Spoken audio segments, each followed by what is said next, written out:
Hi, I'm Amy Goodman. This year, Democracy Now! Turns 25 years old. That's right, 25 years of bringing you the voices and stories you won't hear in the corporate media. Democracy Now! Has always refused to take government or corporate funding because nothing is more important to us than our editorial independence. Nothing is more important to us than telling you the truth. But that means we rely on you, our audience, for support. Please visit democracynow.org right now and make your $25 contribution in honor of our 25th anniversary and help us stay on air for another 25 years and then another 25 after that. Thank you so much. And remember, wearing a mask is an act of love. Wearing two is even better.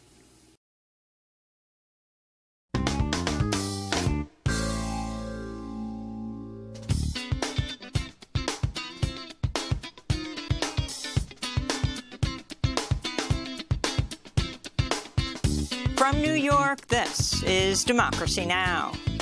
Following the despicable attack on January the 6th, there must be truth and accountability if we are going to move forward, heal, and bring our country together once again. The historic second impeachment trial of Donald Trump begins today for inciting the deadly January 6th insurrection at the U.S. Capitol. We'll get the latest. Then, where's the vaccine for ableism? We'll speak to two disability rights activists about growing calls to prioritize giving COVID vaccines to people with physical and mental disabilities.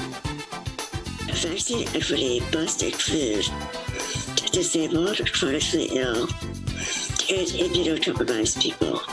Then, the United States has just deported 72 people to Haiti, including a 2-month-old baby, and 21 other babies and children, despite President Biden's vow to halt deportations for 100 days. We are calling on President Biden to stop the deportation of Haitians in the middle of the uprising in Haiti. The inhuman, cruel, and draconian practice under President Trump cannot continue. All that and more coming up.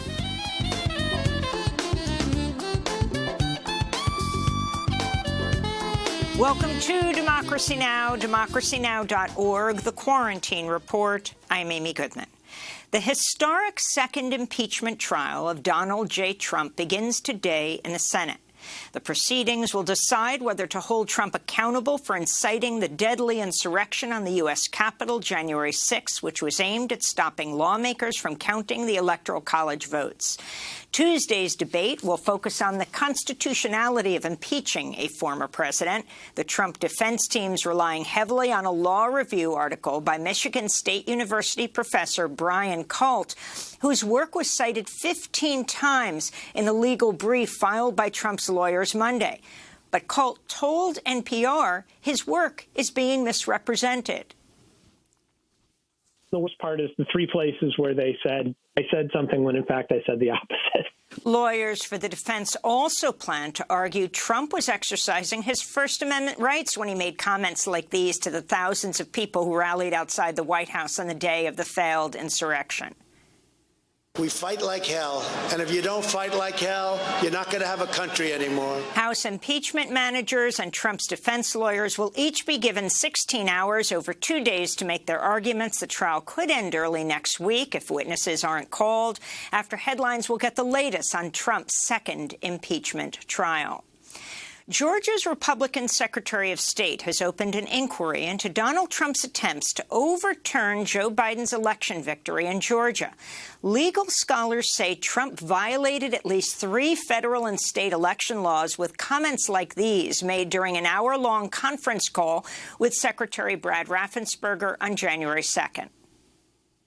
I just want to find 11,780 votes, which is one more than we have, because we won the state. Following an investigation, Georgia's Republican-controlled State Board of Elections will determine whether to refer the case to Georgia's Attorney General for prosecution. More than 1,500 people died of COVID-19 across the United States Monday, though the number of daily confirmed infections fell below 100,000 for the first time since November. Top infectious disease expert Dr. Anthony Fauci says daily U.S. vaccinations, now averaging nearly 1.5 million shots per day, should continue to increase as spring approaches and more doses become available. Get as many people vaccinated as quickly as we possibly can. That's the best defense against the evolution of variants. Fauci rejected a call by one of President Biden's coronavirus advisors to delay the second dose of two-dose vaccinations in order to get more people partially vaccinated sooner. Meanwhile, Transportation Secretary Pete Buttigieg says the U.S. is considering a plan that would require all U.S. domestic airline passengers show a negative coronavirus test result before boarding flights. Buttigieg himself went into quarantine Monday after he reported close contact with a security guard who tested positive for coronavirus. Texas Republican Congressmember Ron Wright has died of complications from COVID-19 2 weeks after he and his wife were both hospitalized with the disease in Dallas. Just 4 days ago, Congressmember Wright blasted teachers, unions, and Democrats for delaying the return of students to in-person classes, tweeting, quote, "The CDC says schools can safely reopen if proper precautions are taken. What are we waiting for?" unquote. Congressmember Wright is the second person elected to the 117th Congress to die of COVID-19 after 41-year-old Louisiana Republican Luke Letlow succumbed to the disease in December before he could take office for what would have been his freshman term. Here in New York, Senate Majority Leader Chuck Schumer and Congresswoman Alexandria Ocasio-Cortez said Monday the Federal Emergency Management Administration will help pay for COVID-related funeral and burial costs for low-income families. Ocasio-Cortez says families can apply for up to $7,000 in FEMA funds. When you suddenly lose a loved one, you're talking about an expense of $4,000, $5,000, $7,000, $10,000. And then during COVID, with overrun funeral facilities, etc., families also are having to deal with having to pay for the storage of the bodies of their own loved ones. This is wrong. Meanwhile, a Columbia journalism investigation has revealed residents of a state-run veterans nursing home were given experimental COVID-19 treatments without the knowledge of their families. Residents of the St. Albans State Veterans Home in Queens were administered a cocktail of hydroxychloroquine and azithromycin, despite safety warnings and doubts about the drug's efficacy. The Senate has confirmed President Biden's pick to head the Department of Veterans Affairs. Dennis McDonough is just the second non-veteran to lead the VA. He previously served as President Barack Obama's chief of staff and as deputy national security advisor. In immigration news, the Biden administration's reviewing the deportations of veterans and their families that took place under Trump. The White House said in a statement, quote, "The administration's immigration enforcement will focus on those who are national security and public safety threats, not military families, service members, or veterans," unquote. Immigrant justice advocates have long warned these guidelines continue to criminalize undocumented people and asylum seekers and continue to give ICE wide prosecutorial discretion on who gets deported. This comes as activists are denouncing the ongoing mass deportations of Haitian asylum seekers. The Biden administration had temporarily suspended removal flights to Haiti Friday. On Monday, The Guardian reports over 70 Haitian asylum seekers were deported, including more than 20 babies and children. Advocate and executive director of Haitian Bridge Alliance, Guerline Joseph, tweeted, quote, "We didn't vote and made all the sacrifices to elect Joe Biden and Kamala Harris so they can continue Trump's draconian, cruel, evil, and inhumane practices." Guerline Joseph will join us for more on the fight against these deportations later in the broadcast. In Colombia, President Ivan Duque announced Monday Venezuelan asylum seekers will be given protected status for up to 10 years. The policy is likely to benefit some 1 million undocumented Venezuelans, granting them permission to work and access to social services. In New York, Reuters reports a recent federal court filing has confirmed right-wing Honduran President Juan Orlando Hernandez is being investigated by U.S. authorities for his possible involvement in drug trafficking. Federal prosecutors accuse Hernandez of using law enforcement and the military to protect drug traffickers. Hernandez reportedly accepted millions of dollars in exchange, promising traffickers they wouldn't be prosecuted or extradited to the U.S. He has remained a key U.S. ally despite long-standing accusations of corruption, human rights abuses, and involvement with drug cartels. In Mexico, authorities have identified the remains of 9 other victims, all Guatemalan, who were among 19 people killed in a massacre in the northern state of Tamaulipas. Of the 16 victims identified so far, 2 were Mexican and 14 Guatemalan. The 19 bodies were found shot and charred in a town near the U.S.-Mexico border in January. A dozen Mexican state police were arrested last week for their possible involvement in the massacre. And in Chicago, the former president of the Chicago Teachers Union, Karen Lewis, has died. She was 67 years old. Karen Lewis had been battling brain cancer since 2014. She stepped down from her position at CTU due to her health 4 years later. This is Karen Lewis in a 2010 interview with Democracy Now! I don't think anybody will argue with that the system is broken. It has not basically changed since the 1900s, 1800s for that matter. And as a result, it has never been able to absorb real innovation. And the problem is it's just a lot easier to test children. Our curriculum has narrowed in Chicago. If you look at the average day for an elementary school kid, it's reading, math. Reading, math. I mean, kids are bored to tears. They're hating school at an early age. There's no joy, there's no passion, and the results show that. Karen Lewis's death comes as some 25,000 members of the Chicago Teachers Union vote today on whether to approve a plan to return to in-person learning during the pandemic. Union members have been on the cusp of striking over coronavirus safety concerns. To see our interviews with Karen Lewis, you can go to democracynow.org. And those are some of the headlines. This is Democracy Now!, democracynow.org, the Quarantine Report. I'm Amy Goodman in New York, joined by my co-host Juan González in New Brunswick, New Jersey. Hi, Juan. Hi, Amy, and welcome to all of our listeners and viewers across the country and around the world. Well, history's being made today. The second impeachment trial of a U.S. president, of former President Donald Trump, begins today in the Senate. Since the founding of the United States, the Senate has conducted just 3 other presidential impeachment trials: Andrew Johnson in 1868, Bill Clinton in 1999, and Donald Trump last year in 2020. Trump is the first president to face an impeachment trial after leaving office. The House impeached Trump a week before his term ended for inciting the deadly insurrection in the U.S. Capitol on January 6th, which was aimed at stopping lawmakers from certifying the Electoral College votes.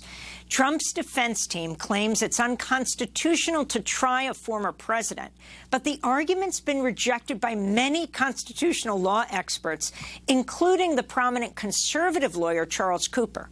In a piece in the Wall Street Journal, Cooper wrote, "It defies logic to suggest that the Senate is prohibited from trying and convicting former office holders," unquote.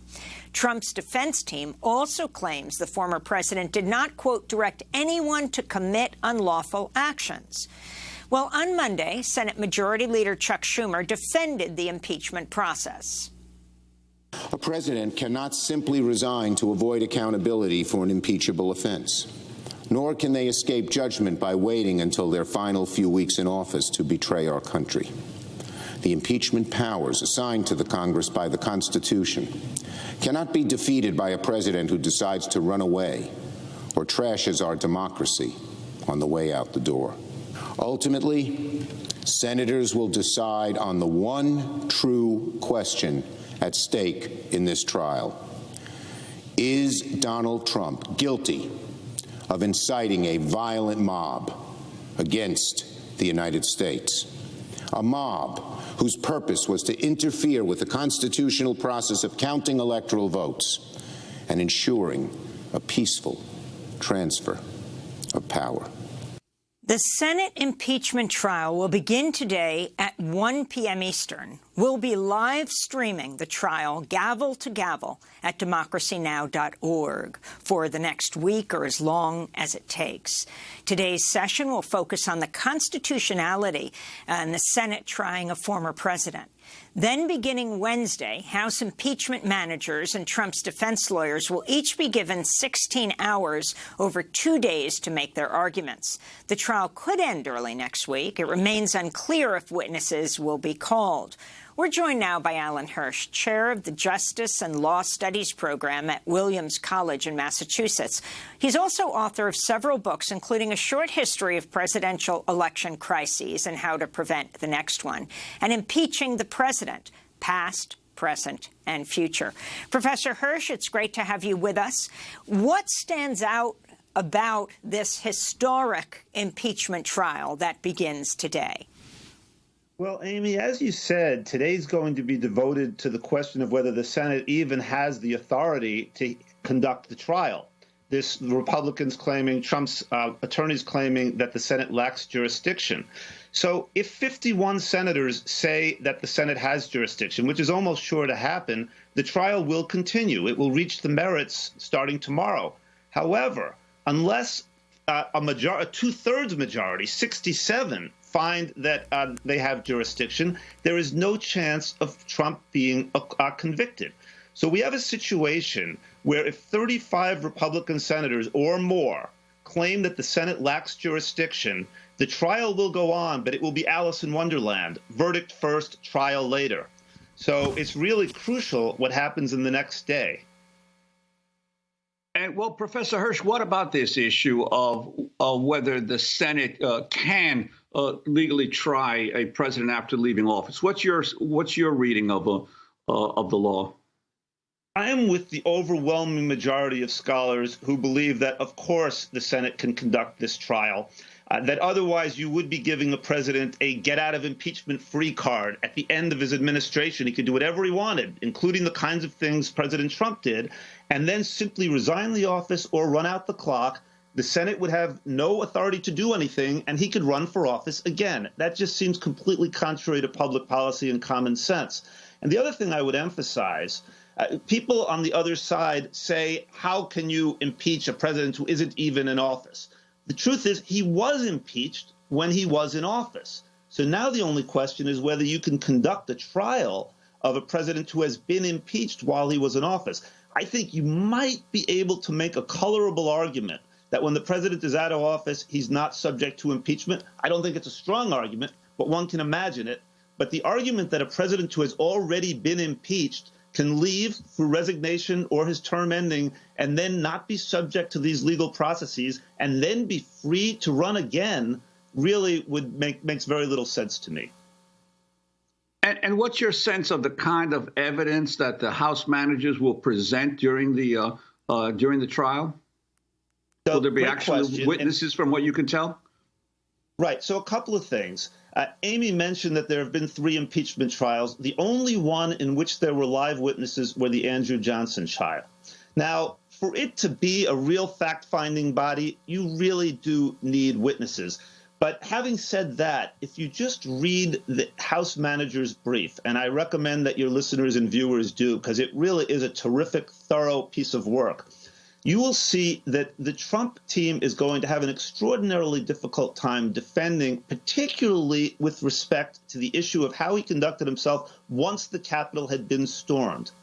His lawyers will be able to make a semi-reasonable argument that nothing he said explicitly incited the insurrection, that he didn't intend to incite the insurrection. These arguments are, again, at least colorable. But how do they defend him for sitting back after the Capitol had been stormed when he is being urged by multiple people to take action, and allegedly he's watching television and seemingly pleased with what is going on? It really seems to me that it's going to be a case of trying to defend the indefensible.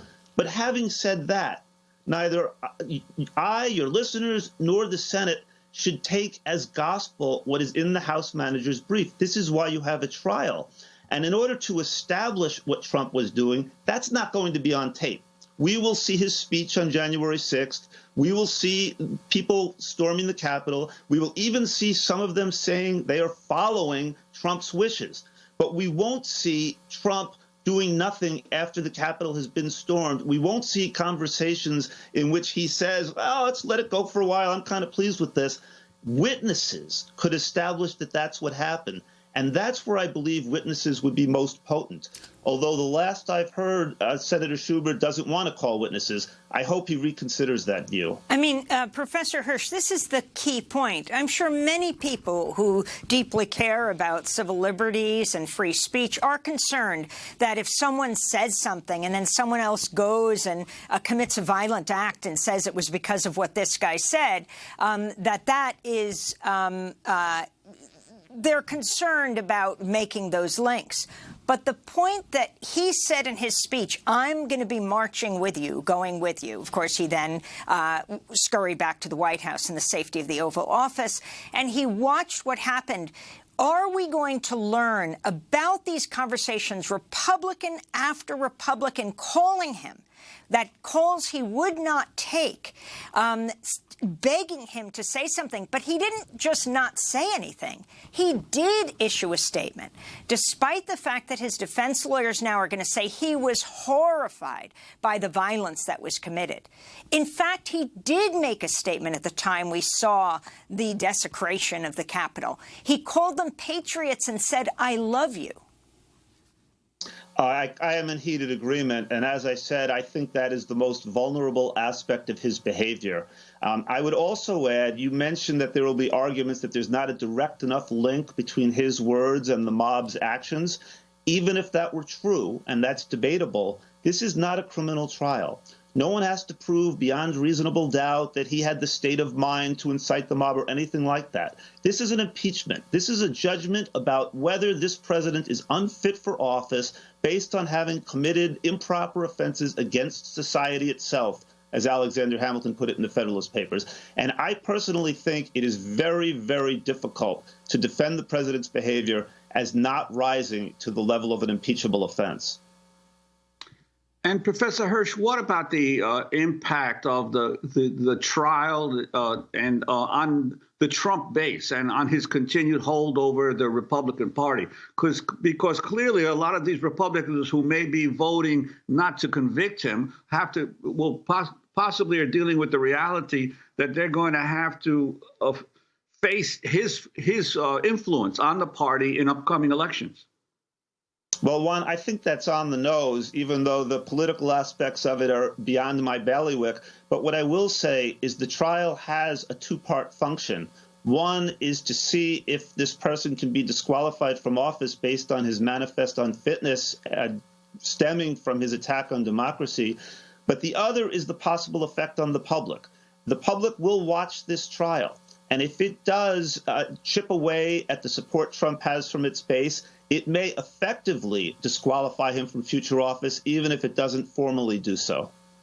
We're going to leave it there for now, but of course we're continuing to cover this, and Democracy Now! Will be running the impeachment trial of Donald Trump gavel to gavel at democracynow.org beginning at 1 today. Alan Hirsch, I want to thank you for being with us, chair of the Justice and Law Studies program at Williams College, author of several books, including A Short History of Presidential Election Crises and How to Prevent the Next One, and Impeaching the President, Past, Present, and Future. This is Democracy Now! When we come back, where's the vaccine for ableism? We'll speak to two disability rights activists about growing calls to prioritize giving COVID vaccines to people with physical and mental disabilities. Stay with us.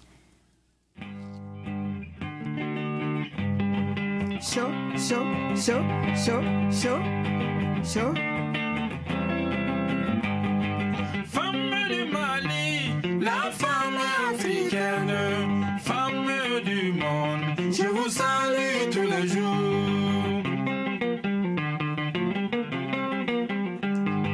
Femme du Mali, la femme africaine. je vous salue tous les jours. Depuis le lever du soleil, si tard dans la nuit, vous bougez dans tous les sens, vous travaillez sans relâche. Si vous allez dans les sentiers, vous allez voir des femmes. Si vous allez dans les usines, vous allez voir des femmes. Si vous allez dans les bureaux, vous allez voir des femmes. Vous bougez dans tous les sens, vous travaillez sans relâche. The musical duo Amadou and Mariam performing Femmes du Monde, Women of the World, here in our Democracy Now! Studios. They met at a school for the blind in Mali. This is Democracy Now!, democracynow.org, The Quarantine Report. I'm Amy Goodman with Juan González. As the U.S. death toll from COVID-19 tops 465,000, we look now at the devastating impact the pandemic has had on the disabled. Many states have failed to prioritize giving vaccines to people with serious physical or developmental disabilities, even though studies have shown disabled people are 2 to 3 times more likely to die from COVID. California's faced intense criticism for recently switching to a largely age-based vaccine rollout, leaving out many younger disabled residents with serious medical conditions. There's also confusion in many states over what medical conditions qualify for prioritized access to vaccines. On the international front, the United Nations High Commissioner for Human Rights, Michelle Bachelet, recently appeared on Al Jazeera and spoke out about the pandemic's impact on the disabled. We know that people living with disabilities, usually they had already unequal conditions, and they are discriminated, and that makes them more likely to be exposed to the virus and less likely to be treated. As you know, in many countries, the biggest amount of people who have died of COVID-19 is people living with disabilities. We're joined now by 2 guests. Joining us from Oakland, California, is Rabbi Elliot Kukla, who offers spiritual care to those who are ill, dying, or bereaved at the Bay Area Jewish Healing Center in San Francisco. He's a disability rights activist working on a book about being chronically ill in a time of planetary crisis. His recent New York Times op-ed was headlined, "Where's the Vaccine for Ableism?" Rabbi Kukla is also the first openly transgender person to be ordained by the Reformed Jewish Seminary Hebrew Union College Jewish Institute of Religion in Los Angeles. And in San Francisco, we are joined by Alice Wong, founder of the Disability Visibility Project, an online community dedicated to creating, sharing, and amplifying disability media and culture. Alice Wong is also the host of the podcast Disability Visibility and the editor of the new book, Disability Visibility, First-Person Stories from the 21st Century, an anthology of essays by people who have disabilities. We welcome you both to Democracy Now! Alice Wong, let's begin with you.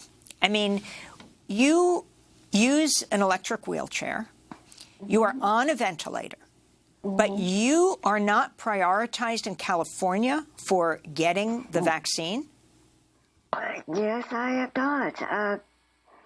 Just to explain to people a little bit of what the structure is like in California. They are truly vaccinated to people in phase 1A, to 1B, which includes healthcare workers, to long-term care residents, to people over 65, and essential workers from several sectors. Now, next step was phase 1C, and that included people under 65 with any disability or health condition and some additional essential workers. So I was supposed to be in phase 1C. And the governor on January 25th announced that he was moving to an age-based system after phases 1 and B are completed with vaccination. And this is when I lost my bleep and got really, really angry. I created a hashtag called 168 to because I really think people don't understand that young, high-risk people exist.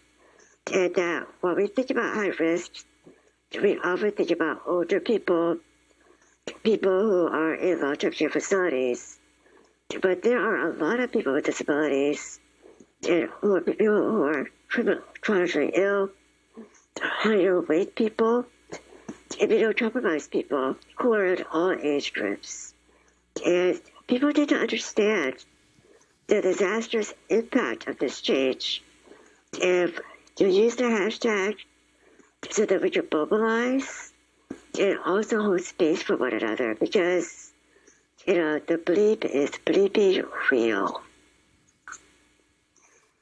And Alice Wong, there are some states such as Oregon who have included people with intellectual and developmental disabilities of all ages in the vaccine rollout. Could you talk about what's the differences in some states and which states you think are doing a better job? Well, I think some states are doing a little bit better job, but the question is lists. New York recently announced that they're going to be, allotting some vaccines for people with disabilities. But there's a lot of questions as to who do they define as high risk. A lot of states are relying on the CDC's list. And, the CDC's list of conditions for groups that are at high risk for COVID-19 is not comprehensive, nor was it even meant to be anything definitive. It leaves out a lot of people with disabilities, and states are using this for their eligibility criteria. And other states are also increasing and adding specific disabilities as well. So this leaves a lot of people out, especially people with rare or undiagnosed diseases. So, for people who want to read more, there's actually a really excellent article published a few days ago by Liz Bowen in Scientific American that talks about, this whole idea of these lists, because, disabled people are incredibly heterogeneous, and it's not everybody has a diagnosis. Not everybody has access to care or a primary care doctor. And a lot of these states that are prioritizing disabled people, they have to actually provide proof and verification. And that kind of gatekeeping is another barrier. Yeah, I'd like to bring Rabbi Elliot Kukla into the conversation. Rabbi, you've suggested that from the outset, disabled people have been marginalized in response to the pandemic. Could you explain what you see is happening, and also especially what is happening to those who are disabled in long-term care facilities? Yeah, thank you for asking about that. A lot of my work is serving people in long-term care in all sorts of different facilities. Really, from the beginning of the pandemic, the messaging was, don't worry. The only people who will die or become seriously sick are elders and disabled people and people of higher weight. So in other words, we're really no big loss. Anyone who is less disposable will be fine, so you shouldn't worry, was really the what pretty much across the board was the messaging at the beginning of the pandemic. And that understanding has really led the response to the pandemic, this feeling of being disposable. Even from the very beginning, before there were even medical shortages, there was a threat of medical rationing to elders and people with disabilities. And the pandemic has really, the epicenter has been long-term care. More than a third of COVID deaths have happened in nursing homes, which has been, something that, located in nursing homes felt like an inevitability to me from the way things were playing out from the beginning, and really unbearable to watch play out. And a lot of that has to do with so many systemic injustices coming together in this one location, from lack of government oversight to poor infection control, to the fact that long-term care in its very structure is kind of a pandemic waiting to happen. It's set up in such a way that because of a need less and less public funding and more need to worry about profits, most long-term care facilities depend on a not very well-paid staff, largely of people of color, who are exposed to some of the biggest health risks in society. As we've seen, most of the people who staff nursing homes often don't have adequate sick leave, are often working multiple jobs to make ends meet, and are in a situation with high turnaround, are often living at home with people who are also in high-risk jobs, and people who are essentially exposed to some of the highest health risks in society due to racism and poverty are in this role of caring up close to the most high-risk people, which is really a position that makes both the staff and the residents, really by design, by the very structure of these institutions in society, disposable, makes both parties disposable. And that's really systems that are very large, very, very deep ageism and ableism and racism, that's deep within the structure of how we think about those things in society, and sizeism. I'd like to turn to the new Democratic Congress member from New York, Mondaire Jones, speaking on the House floor last week. Now millions of Americans are out of work. And we must remember that it's people with disabilities, people of color, and especially women of color, who have been the hardest hit. As members of Congress, we must do all we can to ensure everyone, and I do mean everyone, can live in dignity.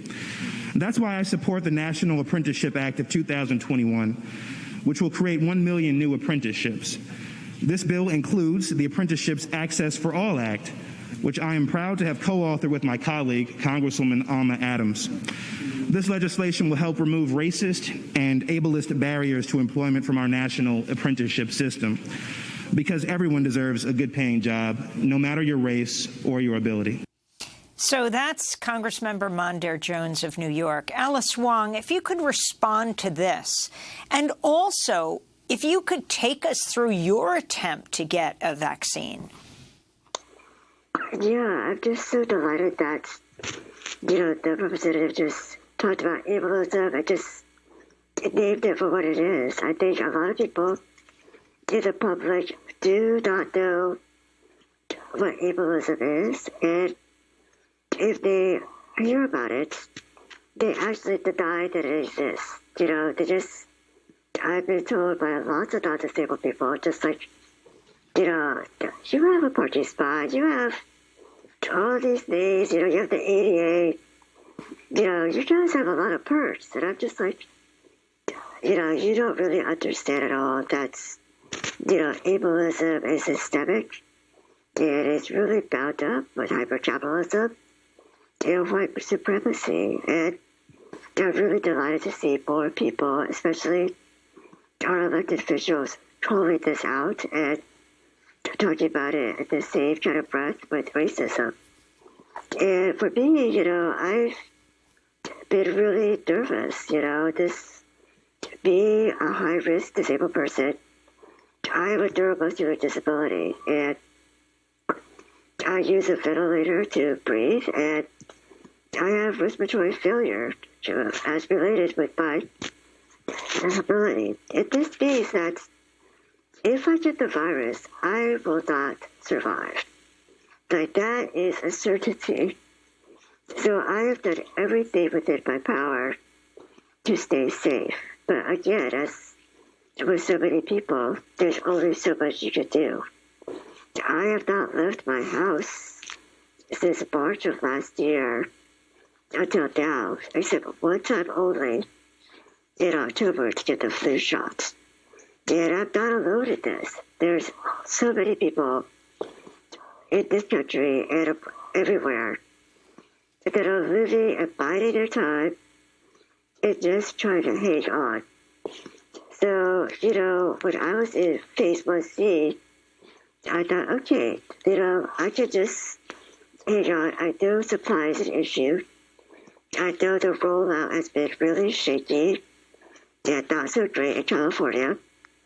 But at least I prioritized. I'm next in line. But then, the governor made this decision. Phase 1C is completely wiped off of the state's websites, their state vaccination plan, and it's basically a betrayal. Betrayal by the states to people in phase 1C who were told to be patient and to wait our turn. So I told around, I asked my pharmacist, they don't even have access to the vaccine yet. I'm doing a lot of this kind of conversations with people I know. I talk to my doctor.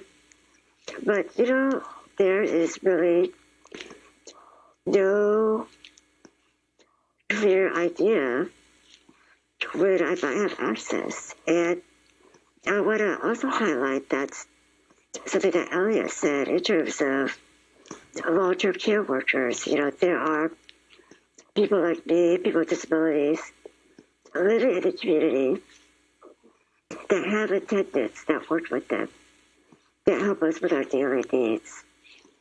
This is another layer of risk on top of our disabilities because it is impossible to social distance. I rely on people to help me get up every day. I am in close contact with them. There is absolutely no way to social distance. And, there's a lot of people who this workforce is absolutely essential. And they, in San Francisco at least, are getting access to the vaccine. My two attendants, who are my family members, got vaccinated. But yet, I am not. And that to me is not equity. And that to me is not justice. Yeah, I'd like to ask Rabbi Kukla, you've noted that although disabled people are a prioritized group in most current vaccine distributions, that, quote, we often end up at the back of that line, even though we are 3 times more likely to have chronic conditions that put us at higher risk of dying of COVID-19. From your perspective, how does that happen? How do disabled people end up being pushed to the back of the line? I mean, I think it's basically ableism. I think there's basically, since the beginning of this pandemic, it's been clear that disabled lives simply don't matter as much.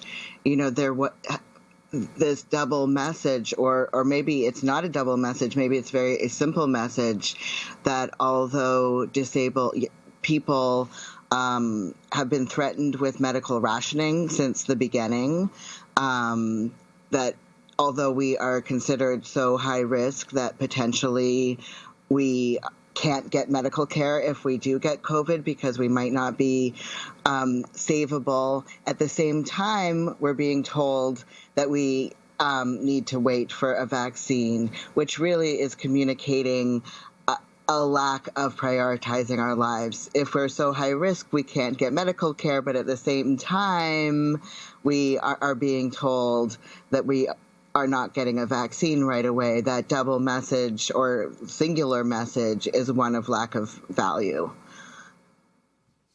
And that has really continued throughout the pandemic. It hasn't felt so much like hard decisions are being made in terms of weighing hard decisions, and sometimes disabled people end up at the bottom, so much as disabled people have been easy to expend with since the beginning of the pandemic in all sorts of places, like when it has come to medical rationing, when it's come to vaccines, and when it's come to the sort of public health messaging that we don't need to worry as much, since disabled people, elders, higher weight people will be the ones to carry the brunt of this virus.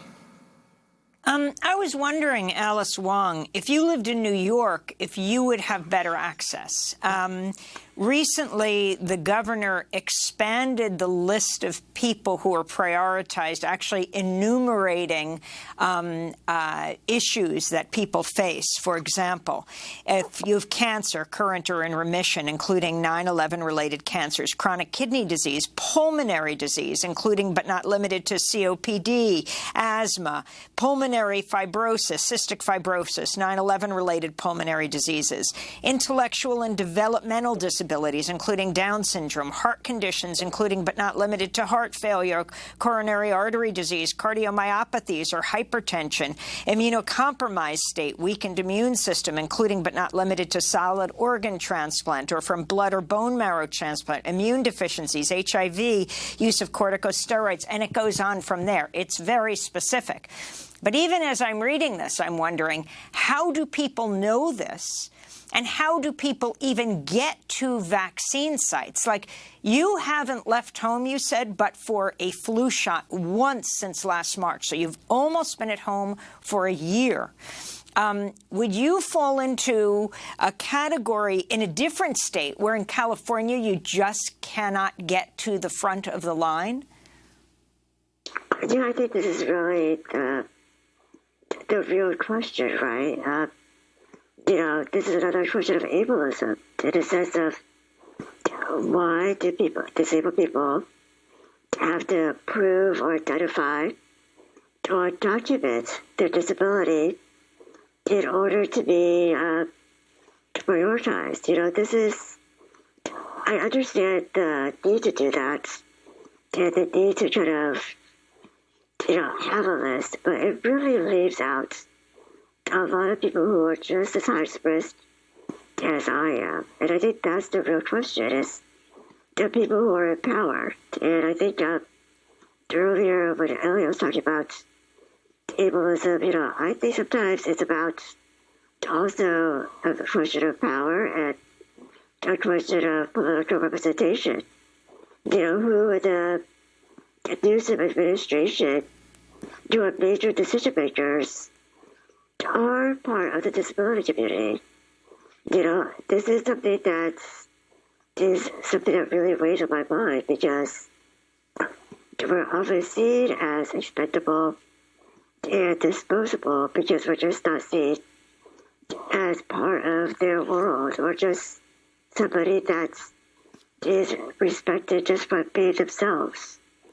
So this is one of the things that's so difficult, to the fact that each state and even each county is left to kind of have their own kind of list.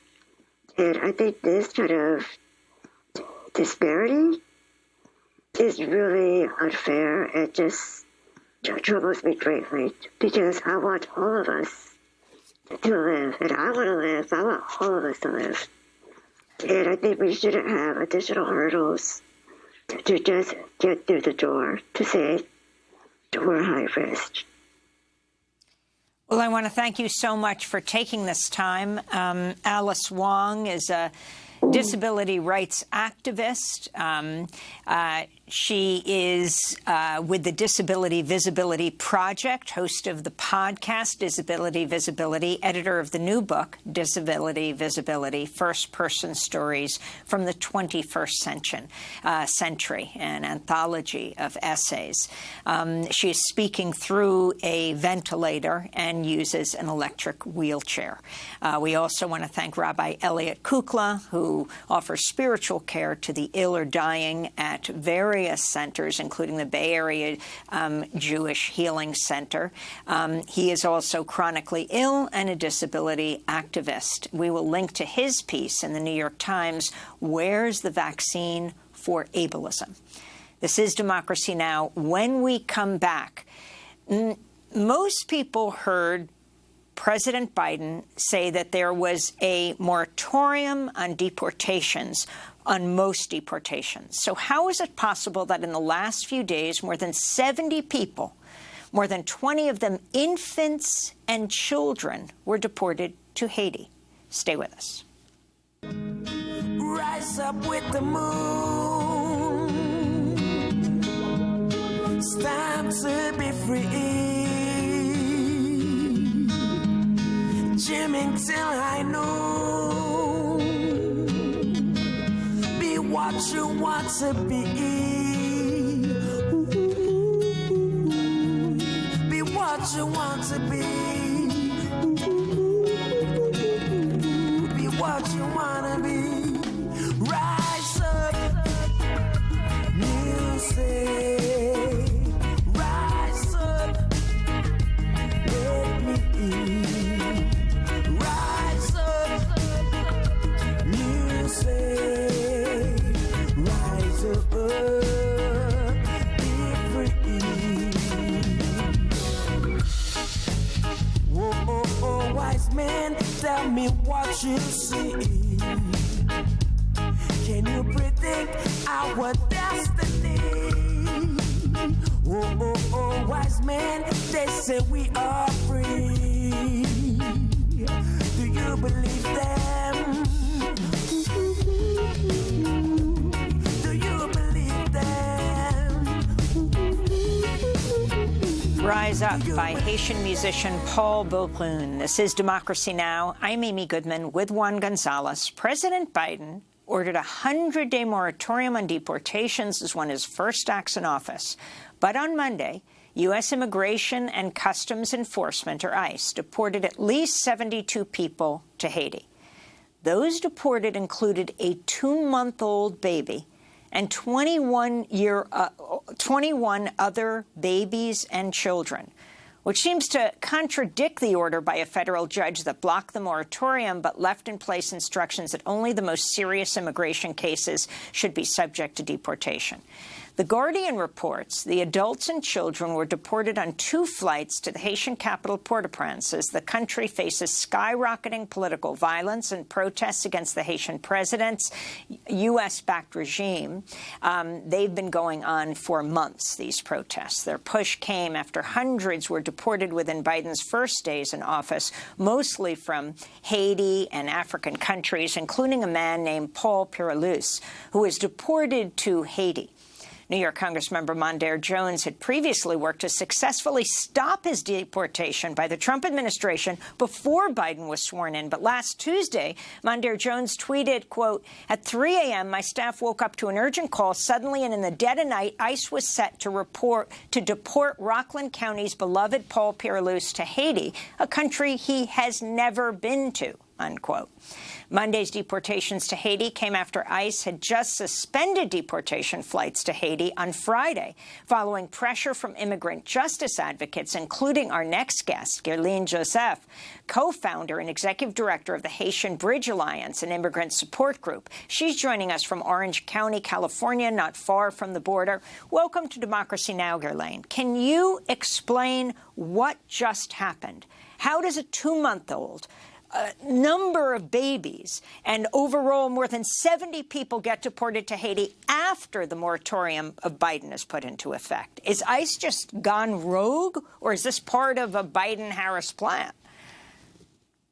Good morning, Amy. Thank you for having us. Actually, we are all in disbelief of what we are witnessing right now in this United States of ours, to see how we continue to witness the same draconian, the same cruel and inhumane practice that President Trump left behind.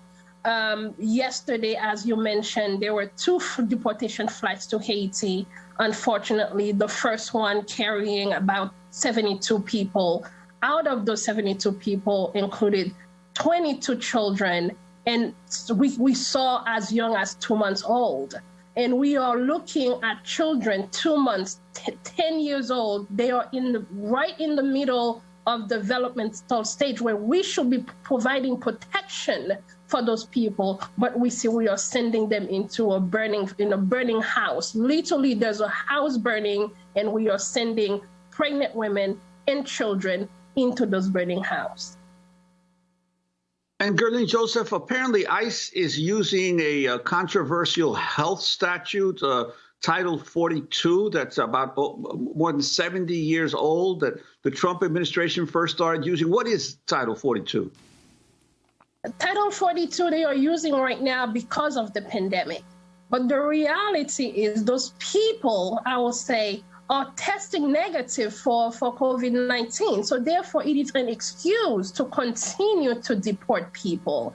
And as you mentioned earlier, under the moratorium from the president, did not provide provision or relief and protection for those most vulnerable people, as we mentioned, that have been at the border for the past 4 years, waiting for a chance to ask for asylum. Understanding that President Trump completely destroyed the immigration system, completely trapped people at the U.S.-Mexico border, from MPP to third country asylum agreement, forcing people to literally die. Understanding that Black immigrants are the most vulnerable, the most impacted, and the most neglected group of immigrants. So this has to stop. We can no longer stand by and watch people's lives being destroyed. We are asking and demanding that all deportation flights are stopped immediately. And is it your sense that that ICE is acting on its own, or that the Biden administration, the officials who have come into to Homeland Security and to ICE, are the newly appointed officials are aware of this? I cannot speak on behalf of ICE, nor the government, nor the administration. But what I can say is that we saw the pain. We hear it in the voices of those children and those asylum seekers and those immigrants. We do not know, what is going on. We do not know what the relationship is. But what we are seeing is unacceptable. So we are asking for President Biden, for the administration, to do what needs to be done. ICE needs to listen to what the administration and the secretary are instructing them to do, right? They cannot just decide they're going to do whatever they want. We understand under President Trump, the boldness that it took for them to gut the immigration system. We understand the boldness that it took to literally uplift these draconian practices. So now we are asking boldness for good. We are asking boldness to build better. We are asking boldness for relief and protection for the people. So whatever it is the relationship might be between ICE and the administration, we want this to be the catalyst that we move forward to as a country. Juan and we are also asking the Haitian government to not accept those deportation flights. As you mentioned, we have a stateless man in Paul Perillis. I was on the phone with him and his attorney and Congressman Monter Jones' staffer when they came to take him. I was on the phone hearing to his voice. I was on the phone with his attorney telling him to please go with them because they wanted to remove him forcibly. While he was on the phone, his attorney did not receive a note saying that he was being removed. We only found out because we were on the phone with him when they came to get him. Juan and I met in Haiti covering the U.S.-backed coups that took place there. Finally, Gerlene, what people are being deported to in Haiti? And we don't have much time. Yes, thank you so much. Actually, right now, we are in the middle of a major uprising. We are worried that we might end up with a bloody massacre. In one side, we have the opposition and a lot of people in the diaspora in U.S. Congress stating that based on the Constitution, the president should have left on Sunday, February the 7th. The president is saying no, his term ends next year, So right now, we are asking for protection. Those deportations cannot still continue to happen in the middle of a major crisis in Haiti. As you mentioned, we continue to see over and over the neglect, the lack of respect for life on both sides. So we are asking for that to be stopped. Guerline Joseph, we want to thank you for being with us, Executive Director of the Haitian Bridge Alliance.